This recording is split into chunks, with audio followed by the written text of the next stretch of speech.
Welcome to the Dacus Report, hosted by Pacific Justice Institute founder and president Brad Dacus.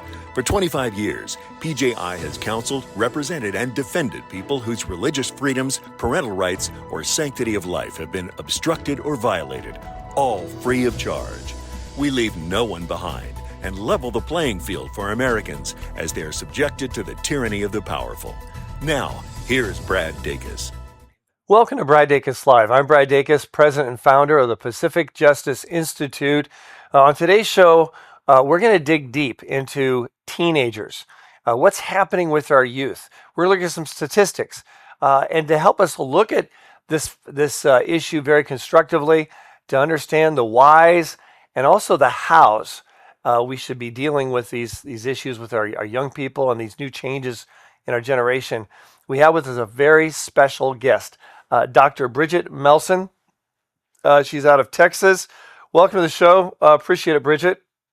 Thank you. So happy to be here. Yeah, so glad to have you. Now, what part of Texas do you live in? I used to live in Texas. We are in North Texas, so above Fort Worth, North Fort Worth. I'm from Southern Cal originally, but been here 10 years. Okay, I used to live in Plano. And yeah. So we're just west of you. Yeah. I used to live in Plano, Texas, north of Dallas, and I went to Texas A&M undergrad and went to law school at the University of Texas in Austin. And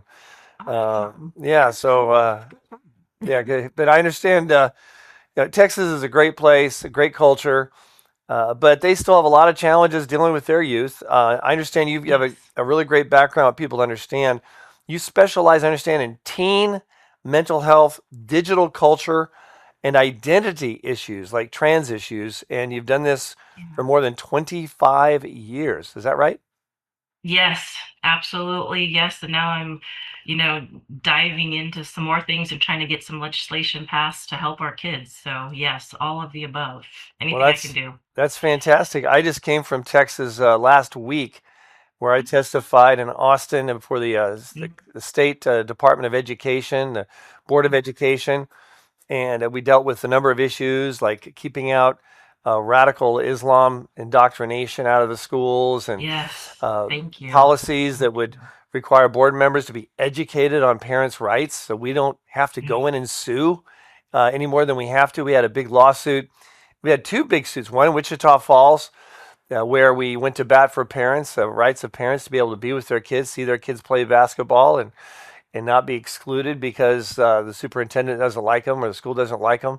And then we had another, I know. Yeah. And we had another case just north of Waco where we had to sue a superintendent for violating the rights of parents and then bring retribution against the children of those parents in outrageous ways. We got a $7.5 million judgment most of it against the superintendent. So there's so many people say, well, go to Texas, everything's hunky-dory. Well, I think it's better than California, but it's still not. I mean, we still got to sue. We still are looking to hire another attorney there in Texas. What say you? Is Texas a safe place, or is it still a place that parents are going to need to be on guard? Well, here's the deal. We moved 10 years ago from Southern Cal because I was very involved politically, started getting death threats, things like that. So we moved our kids out. We wanted them to be able to afford it and, just get to God and country and our constitutional rights, right? And what I found, which is no surprise because we live in a fallen world and I'm a very strong Christian, is that Texas just had the blinders on, a lot of Texans. And so I jumped right in, became a Texas councilwoman right away. Now I'm the president of the CPS board, Child Protective Services for my county, just to get involved because I see what's coming. Because again, we're all fallen human beings and we're just trying to raise the red flags to Texans who have gotten quite comfortable. And it's coming. I said the wave would be about 10 years, and that was 10 years ago, and I was correct. Yeah, well, to hit us. Well, that's one reason why we have Pacific Justice Institute has 37 offices now, coast to coast. Wow. In places. And it's sad. Yeah, it's like Tennessee, Texas, places where you just wouldn't expect the need for it. Wisconsin, and yet we've got these offices, West Virginia, because the fact is the attack is everywhere. Social media has expanded the reach to children across cultural lines Yes. and Correct. penetrated. And we're going to talk about that on this program today. But I think it's important for people to know that no matter where they are, this is going to be a very important program to help them understand where we are and what to do about it and how to deal with our kids in a very practical way. That's why I wanted to have you on the program because we a lot of parents, many parents don't know where we are in terms of socially and the challenges to children, the good, the bad, the ugly. But even more importantly, a lot of people understand. Parents say, "Yeah, I see what's happening. This is awful," and my kid's just falling apart, and they don't know what to do. So we're going to talk about that as well. I know that's going to be very, very constructive. So, why are we losing a whole generation of children in many ways? Why are we losing them? Um, you hit the nail on the head. Social media is so far-reaching, right? We've got 97% of kids on social media by the third grade now. Used to be the fifth grade, eighth grade, and now it's the third grade. So you Wow. think that 97% of our children have a social media account by the third grade. Right there, that just sends chills up my spine.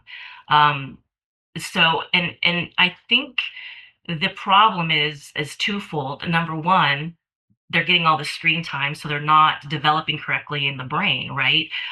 Because their social awareness is not there. The prefrontal lobe is being affected. I can go into that more. And it's what I tell parents that it's Yeah. not just about the distraction of social media and the false information, but our kids' brains are not developing how God intended it to, and that's a problem. Um, and it's breeding a new generation of angry kids, distracted kids, kids that aren't able to be social. And never mind, it's the cultural shift because of it.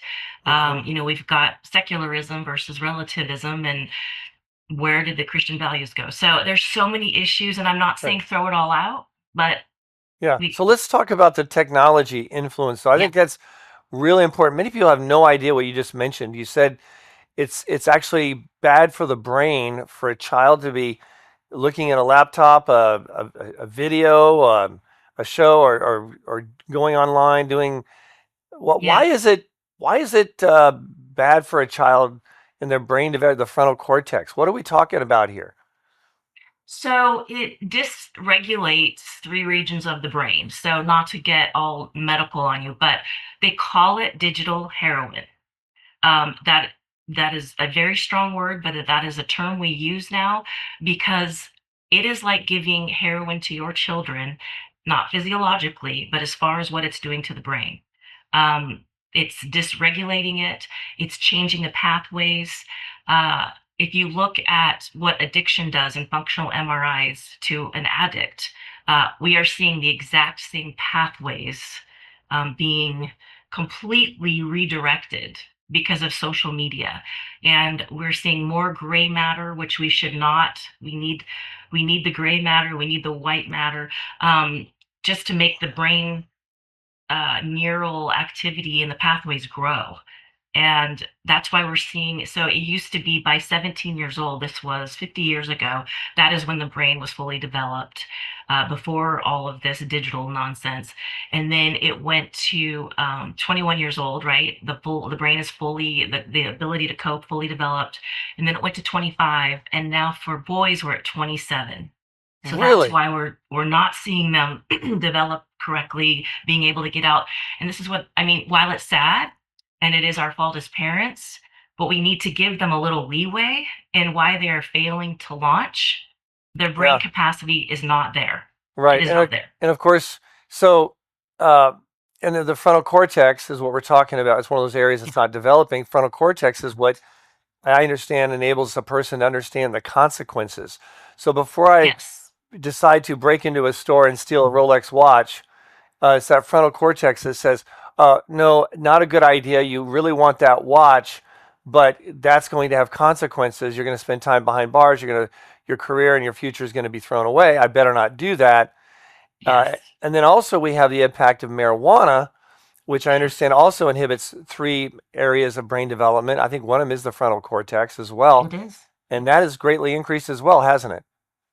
It has. So the prefrontal cortex is, excuse me, responsible for our higher order decision making, planning, organizing, time management, um, our inhibitory control, our control of our emotions. And what is so interesting in studying the brain, and you just see God. The difference between animals, right? If you approach them, they don't sit there and think about like, okay, are you danger? Are you? No, they immediately sense danger and strike. Sometimes to the point of wanting to kill you, depending on what it is, right? A pit bull, a tiger. Um, God made humans with that split second difference, and that is found in the prefrontal cortex to think it through, to determine whether it is something we need to not do, right? It's our rationality, it's Mm. our morals, it's our value system. And look at what we're doing. By social media, we're completely shutting that down, and it's becoming atrophied. And so we're Yeah. becoming like wild animals. And it's like mind blowing Yeah. watching how God intended it to be. And we're Yeah. not So seeing it. that's a real issue. The digital heroin, technology, AI is replacing people. That's sort of scary that I've heard people actually getting emotional with, Chat GBT talking to them and it's talking back to them. And I confess, I've used it before. But I use it for health advice. Yes. Say, Yep. okay, today, is today a good day for me to do cardio or I've done this much weightlifting and so I don't use it as a relationship. It's not a person. It's just that some people Right. really get into it on a lot of personal issues, and They feelings, do. right? Yes, and did you hear, I don't know if you were aware, but you probably were, about the suicide case, the AI suicide case. Hmm. So there was a boy and he was suicidal, true case. I've researched it. And so he kept asking AI, will my mom miss me? Will I be missed? Because I don't want to disappoint my mom. I don't want to. And so AI is like, well, tell me more about that. And so he's talking to AI about his suicidal ideation, his issues. And finally, AI, Chat GPT, said, well, here's the thing. Humans are made to get over it. She'll get through her grief. She'll be okay. So do what you need to do. And so he took his life. And Whoa. I'm and that again, chills. It's these kids do not realize that it's imperfect, it's not human, it's not what God intended. So things Yeah. like that are going to increase. And then, of course, there some of these Christian, quote unquote, Christian college universities, very concerning. On the West Coast, I tell people there's Cal Baptist University, there's Masters College, uh, West Coast Baptist College. Uh, there's not The much good more. ones. That's about it. The others, people can fill in the blank of the others I didn't mention. Have a lot of problems. Very, very Yeah. disappointing. So we're encouraging people to really be careful about where they send their kids to college universities. Well, folks, when we return, we're going to talk to Dr. Melson some more, and we're going to look at some interesting but encouraging Pew research about Gen Zs when we return right after this. At PJI, we exist to serve everyone in need of counsel, representation, and defense of their religious liberties, parental rights, and the sanctity of life. We don't take cases based on how high profile they are. We are workhorses, not show horses. Keep current on PJI's work on all the legal challenges we face on a daily basis by signing up for our Legal Insider email newsletter at pji.org. Now, back to the Dacus Report.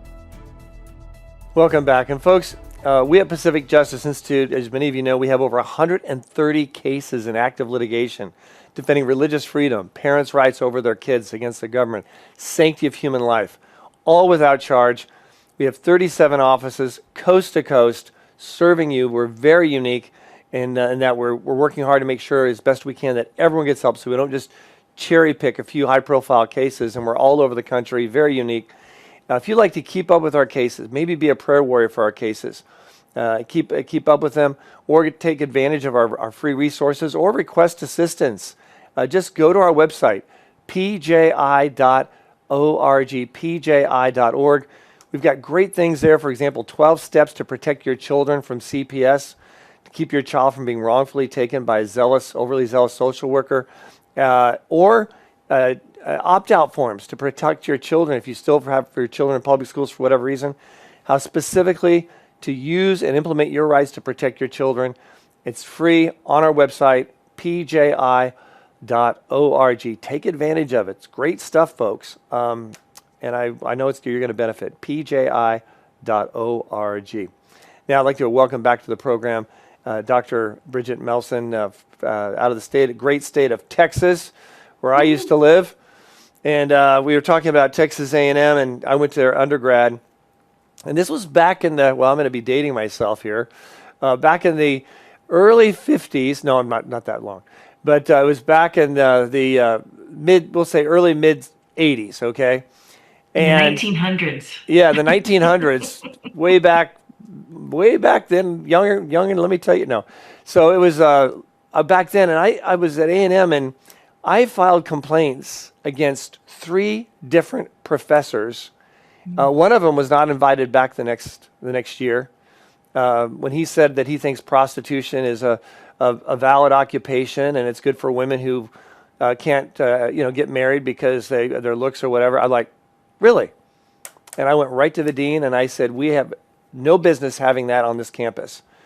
And he was not invited back. I had a psychology professor who was just attacking Christians, and I called him out, quoted from the textbook, and went to the professor, the head of the School of Business, and said we shouldn't have this material. This business employers would not hire us if they knew the garbage that we're getting from these psychology professors. I said, why don't you have a class on business ethics? I said, that would be positive. Business employers would love it if we had business ethics instead of learning how there is no right and wrong and we can rationalize anything we want. And he just says, well, we need new ways of thinking. And but it was a few years later that Texas A&M, I think, became the first major university in America, School of Business, to require business ethics. Now, did I plant the seed? Maybe, maybe not. But kids speaking out can make a big difference in our universities, and they should file complaints. I did, and no, absolutely. Let me tell you a story real quick, if I can. I was in my Sure.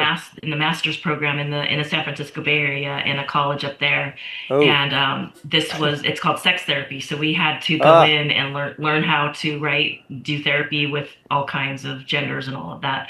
And 2020 was there filming the guest speaker, and she came right in. And the reason why they were filming her, this is in the late 90s, is she was living with a guy, but she was a professed lesbian, and so they just thought that was just, oh my gosh, these gender studies. And I'm like, okay, here we go. As a Christian, I'm like, here we go. But I want people to understand how to talk to their therapists. You got to understand what therapists are learning, what mental health professionals are learning.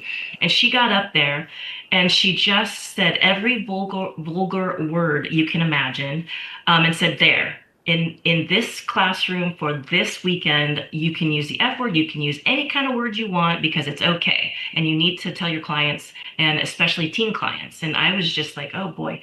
So then she proceeded that entire first hour to say how we need to encourage parents to get every single 13-year-old boy a call girl, a prostitute for them, to teach them all the kind of everything about sex.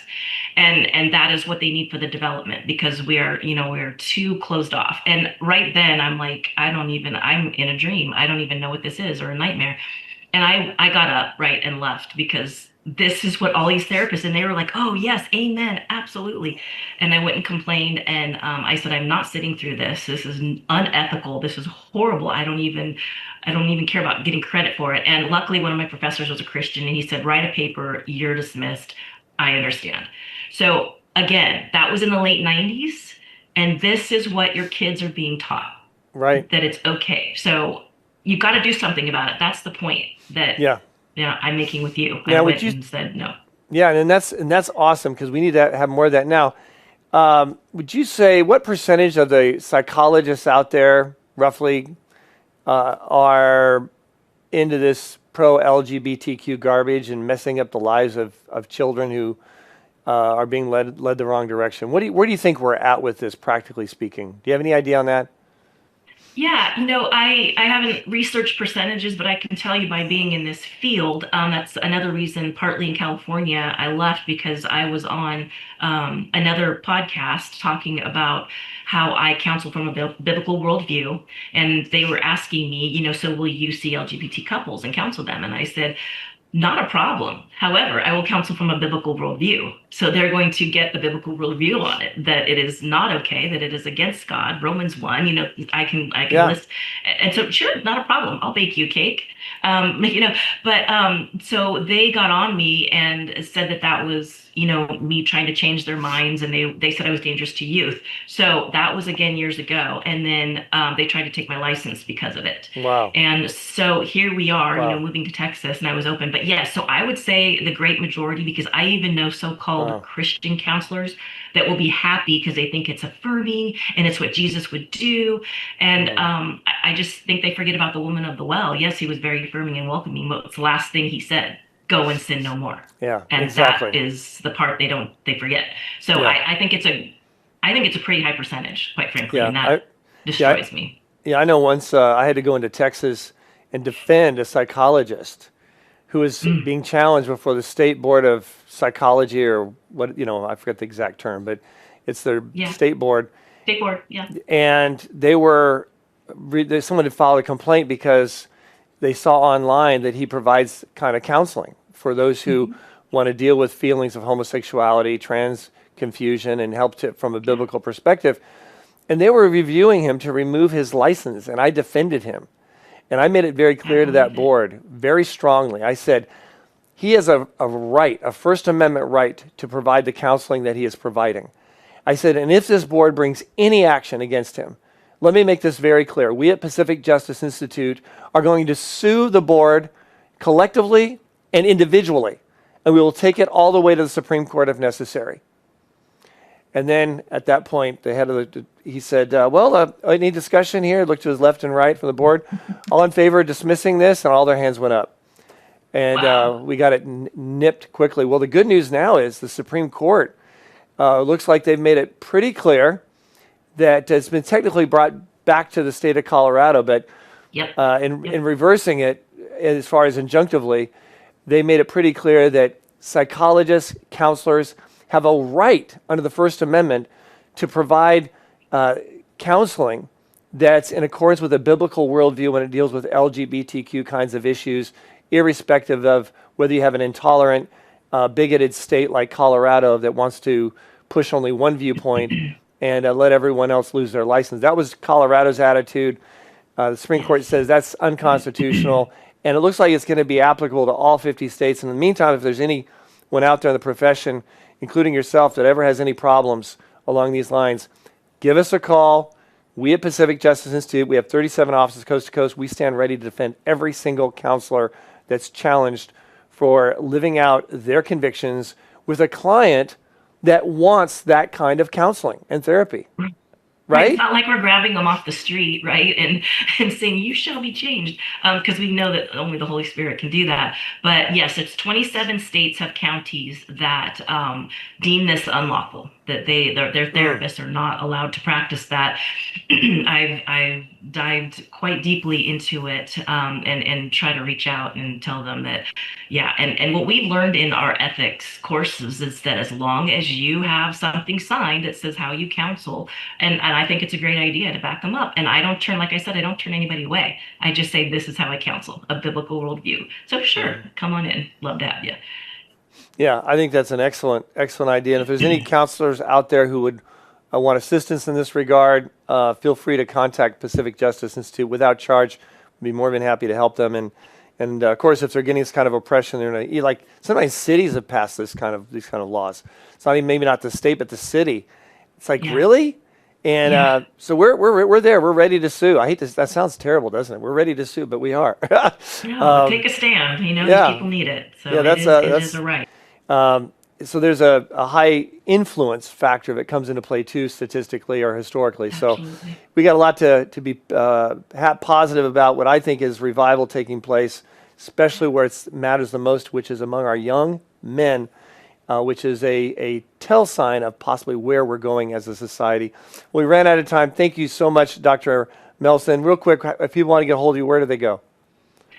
You can find me on Facebook, Bridget Melson, or guidingwithgrace.com. Guidingwithgrace.com. Excellent. Keep up the great work. God bless. And thanks for being with us. Thank you. Thank you. So, folks, there you have it. It's our God-given freedoms we're talking about. Now, let's choose to keep them. I'm Brad Dacus, president of the Pacific Justice Institute. Let's continue the fight for your freedoms. We would love the opportunity to continue to serve you. Just visit pji.org and click the Legal Insider button to sign up for our email newsletter. At PJI, we help individual employees, employers, business owners, pastors, students, citizens of every stripe through our practical resources, counsel, representation, and defense, all free of charge at pji.org. PJI is an island of stability and assurance in our ever-churning sea of legal and societal chaos. We are here for you. So, folks, just remember, it's our God-given freedoms we're talking about. Now, let's choose to keep them. I'm Brad Dacus, president of the Pacific Justice Institute. Let's continue the fight for your freedoms.